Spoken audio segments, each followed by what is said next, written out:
Yeah, good morning, folks. Great to hear those opening titles again, and great to have you all here with us for this launch and this announcement of the extension of the partnership between Virgin Media Television and the League of Ireland for another season. I think a few of us were in this room maybe about 6 months or so ago for the announcement of the deal we had last season, which was very much Virgin Media Television kind of dipping its toes into the water of showing live League of Ireland matches and seeing how things went. And I think we couldn't be more delighted to be here back again announcing an even bigger expanded deal. And Louise actually pointed out to me before this, it's actually doubled in size this year compared to what we did last year. So from 7 games last season, over the course of the season, we're going to be showing 14 games across the Premier Division season, including the playoff final. And I think we're all delighted because we all, from our side of the house, from the sports production side, really loved working on the matches. And big reason for that is the huge momentum that's behind the league now that everybody knows about, I think, at this stage. And I think the number was last season, a 20% increase on attendances on that side of the house. And I think somebody will tell me the exact numbers, but if you go back over the last 5 years, decade, it's 100% increase in some of the clubs in terms of attendances and interest, and it's great to be a part of that and growing that further. And I think one of the things that we really enjoyed doing as well was not just showing the matches, not just talking about the matches with Brian and co, who's with us today, but also promoting the matches and talking about the matches across the other programmes, the social media channels and all that stuff. So it's been great to be involved in that. As you can see, if you've got the press release, or you'll be getting the press release, we've got 7 dates confirmed this side of the mid-season break. So all this is embargoed until 1 o'clock, just to remind you about that. And it's all kicking off on the 4th of March, the Monday, with probably the biggest game of the first sort of few weeks of the season, which is the champions, Richie's boys, Shamrock Rovers, up against Derry City. So that's a cracking game to get going with. Then we'll have Maurice and his guys. The TV cameras will be heading to DC Park on Monday, April the 1st for Galway playing Bows, Dayle's crowd. And then Shells with Paddy and co will be playing Rovers on Monday, April 22nd. As I said, 4 more dates then before that mid-season break, with more details to come on all that. So I know you want to get a chance to chat to the lads and talk about the season that's on the way. So we have 4 of the protagonists who've dragged themselves away from running laps in pre-season training to be with us here in studio today, and hoping to be involved in those games in the weeks and months to come. I'm going to start with the champions, of course. Richie, start with you. What does pre-season look like these days? Are you running endless laps up sand dunes and all that stuff, or is it's much more sophisticated now, I suppose, is it? Yeah, it's a bit more sophisticated now. I suppose probably when I would have started, would have been run until you can run no more, but it's a little bit more scientific now, which is obviously helping us as players. And yeah, I think you're seeing the benefits of it then when the season starts. Lads are fresh, they're coming in, they've done all their gym work, they've done their running, and nobody's out there getting flogged. So you feel a little bit better come the start of the season. We're obviously here at the announcement of a TV partnership, which, I mean, you guys are going to be involved in more than likely in a lot of the big games going over the season. How good is it to hear that as a player? And is there an extra buzz when you know your game's going to be on TV? Yeah, 100%. As footballers, you want to play in big games on big stages. And when the games are on TV, it's amazing. It is, because unfortunately not everybody can get to the game. So I know a lot of the older Shamrock Rovers fans that can't make to the games, and if they're getting to watch it on TV, it's brilliant. It is, and it's just going to bring the league on leaps and bounds, which it has done over the last couple of seasons. And tell me this, do you get the hair done specifically when you know you're going to be on the telly? Yeah, I was in here to makeup for an hour before the lads got here. Just in general then, Richie, like, you come off 4 in a row, you know, like that's only been done once before in League of Ireland history. Do you talk about objectives now, like at this stage of the season, about how you can push on from that? Do you just put it away and say, look, we're starting afresh? And are you even talking about making an impact in Europe? Or what are those conversations like at this time of the season? Yeah, we always have big goals and big ambitions at Shamrock Rovers. I actually thought last year we could have been a lot better, even though we won 4 in a row, and it was an amazing achievement, because the history books show that it's not easy to do. So we know what what we done was really good, but we felt there was a lot more to come from us. So luckily enough that we were able to keep hold of all our players, and we're going to be looking to do the 5 in a row now. And obviously, as you said, the European run, we had a taste of that, not last year, the year before, and it was amazing, not just for us, but I think for the league in general. So we're hoping to do that, and we can put the league on the map again. Brilliant. Paddy, I'll come to you because Richie talked about Europe there. Europe awaits for Shells. Must be a lot of excitement around Talca Park heading into this season, is there? Yeah, I think especially last year was a great achievement. Obviously, they only came up 2 years ago, Shelbourne. So to get Europe last year was a massive achievement. So it's a big excitement this year. The club are really looking forward to just see the fans already. They're chirping at the bit, kind of wanting to know when Europe, the dates, the flights, the whereabouts, you know. So it's great, you know what I mean, to have the club back where kind of it's at the peak of football. You are being managed by one of the sort of the big personalities of the league, and from our side of it, like one of the things that's great about, you know, showing the league and showing the matches as we'll have in this partnership going forward is somebody like Duffer. You know, every time he opens his mouth or every time he's on the sideline, he's passionate. He's always interesting. People love hearing from him. Everybody knows about his stature in the game. What's he like from your side of the house? You know, is he that sort of personality on the training ground, in the dressing room? Yeah, he's that and beyond. You know, it's like every day you come in, you need to be at it 100%. You know, he drives. There's limits every day that he just drives and drives. Every morning he comes in, he's just fully motivated for that day. You know what I mean? And there's no giving halves. You know what I mean? You're going in, you're going full whack at it, and you know, it's great to see that his passion there, because you can see it every day. It's true passion, and it's great for the League of Ireland, and obviously it's great for me to see it every day. And I think it just brings on the league, especially with someone like him, as you say, the stature that he has. So yeah, it's great. And him committing to the club towards the end of last year must have been huge as well. So, like, looking forward then, like, Shells have been on an upward trajectory since they got promoted, 7th, 4th. Like, can you go better, or where do you set your bars this season in the various competitions? Obviously, looking at last year, we finished 4th, and I think we dropped a heap of points on the way. You know, that we should have done better. But this year, look, we want to obviously improve on the points total. We want to improve our league position, and obviously doing that is pushing us on towards the top of the table, you know, and every team in the league wants to win the league, so it makes no difference to us. We want to go and win the league. Obviously, Shamrock Rovers are going for 5 in a row, and there's, as I said, every club is going to go win the league, go and try win the league, and we're one of them. Brilliant stuff. Talking about dropping points, Maurice, that's not something that you lads did too much of in the First Division last season. As I said, the cameras will be heading to Eamon DC Park on Monday, April the 1st. Bohs will be the visitors for that game. That whole thing of being back in the big time for the first time since 2017, like, it's such a long time for a club of Galway's stature. Is there a real excitement around your club as massive. well? So at this stage? you mentioned attendance there in your intro. Like, that's one thing Galway's definitely improved on over the last 5 years. I think I'm one of few that was actually in the squad when we got relegated in 2017. So it means a bit more to me. Stuff like last year, having come through the academy and stuff like that. So yeah, I mean, we're hoping to make.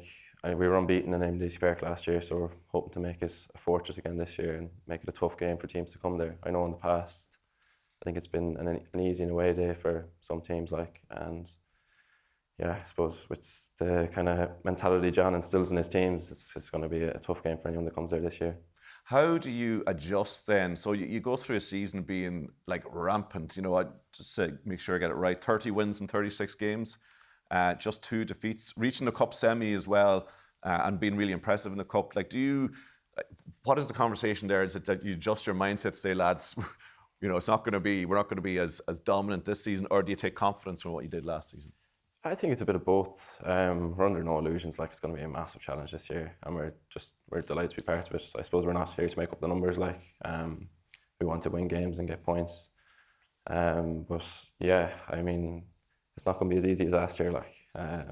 So I think we won every game at home last year, and again, like I said, that's something we want to really enforce. Like, home points for us is going to be massive. If we can win our home games, we'll be all right. And you have a man, John Caulfield, who's been there, done that at this level as well. What does he bring to the party as a manager?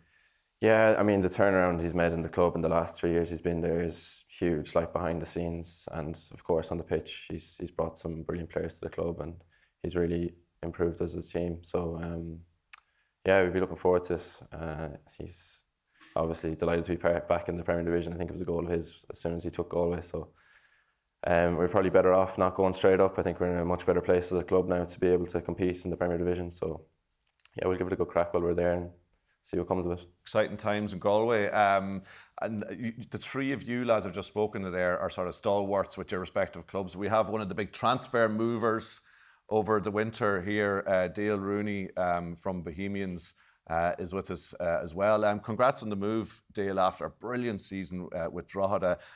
Why Bows? I presume there was a fair bit of interest from a few different clubs. What sealed the move for you? I just felt like it was the right step for me at the time. Like I've got a young family and I want to be there for them, and I felt Bows was the right fit. You know, I had good conversations with Pat and Declan, and I really felt at home. You know, so hoping to just settle in now and kick on again.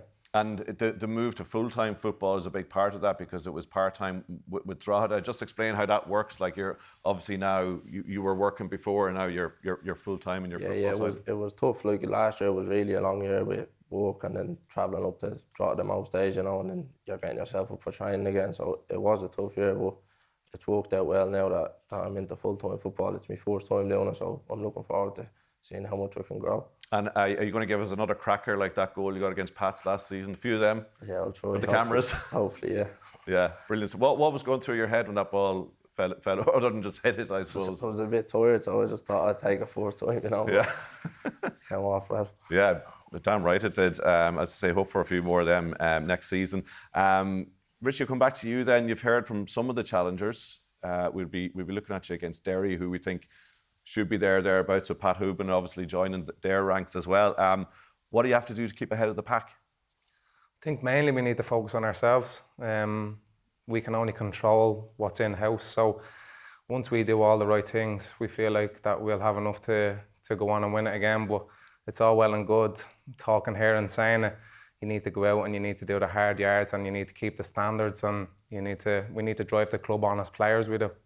Brilliant stuff. Well, don't be thinking there isn't a representative from the team that finished third and won the cup last season here, because I'm delighted to say that Brian Kerr has joined us, and despite all our best efforts to maintain impartiality, he occasionally lets his St. Pat's bias leak out there. I think there's a microphone there for Brian, but it's on a under a chair 3 seats away. He was hiding it, Tommy. I thought you were cozying up to the boss there. Yeah, well. Brian, what can we expect from Pats this season after? I mean, is it a case of just keeping the momentum going and getting more of those young players through into the first team squad? Are they going to challenge for a title? What's your feeling?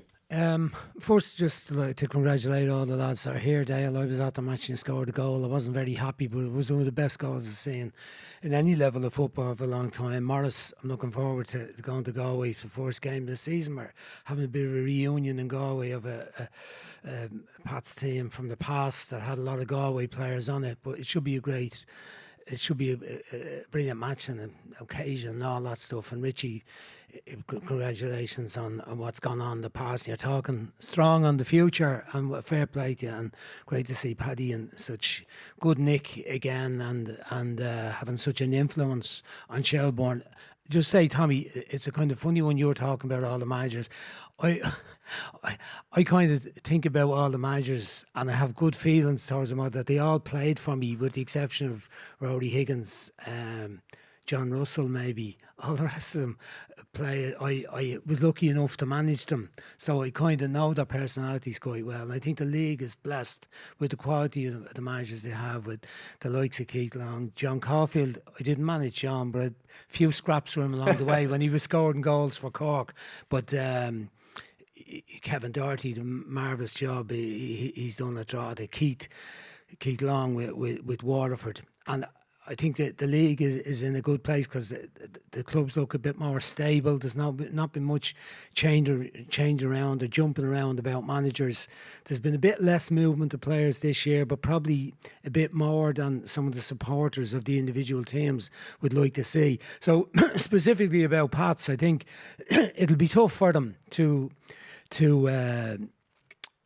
maybe change the order at the top of the league. I think again because it's been changed. Well, it's great to see the young players coming through, but unfortunately, at the moment, the young players are not staying around long enough to have a major impact in the league. And again, from St. Pat's, specifically their point of view, young Adam Murphy is gone. I would have liked to see him playing the league for another season or two for his own benefit and for the league's benefit. And this is what we're seeing a bit of. Seems like an anxiety for the clubs to get their best young assets out of the club and get the rewards for it, rather than us seeing them for longer playing with the clubs. I know with Bohemians that's been very much the case. Some of the younger players at Bows that didn't or Rovers that didn't really establish themselves in the team but have been near it, and we see them emerging in England now.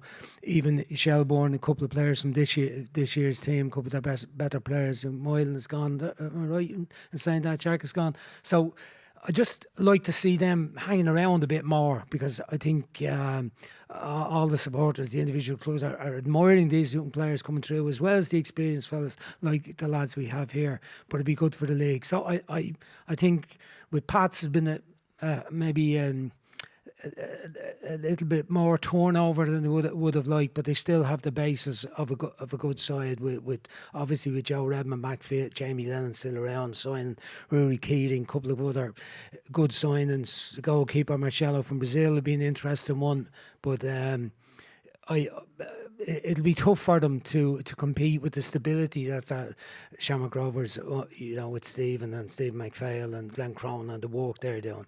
Well, one of the things I suppose, just to round off like that, you talk about, maybe persuading those young players to stay a bit longer is the momentum and the growth that's in the league. Like, Brian, we've worked in Champions League and international football and all that stuff for the last, God knows how many years. I know it's so close to your heart, the League of Ireland and the fortunes of it. And I know you've always wanted to be along the ride to help it grow. So how positive is it for you, and how happy are you to see sort of an announcement like this where the TV coverage has been expanded and playing into all that sort of sense of the league?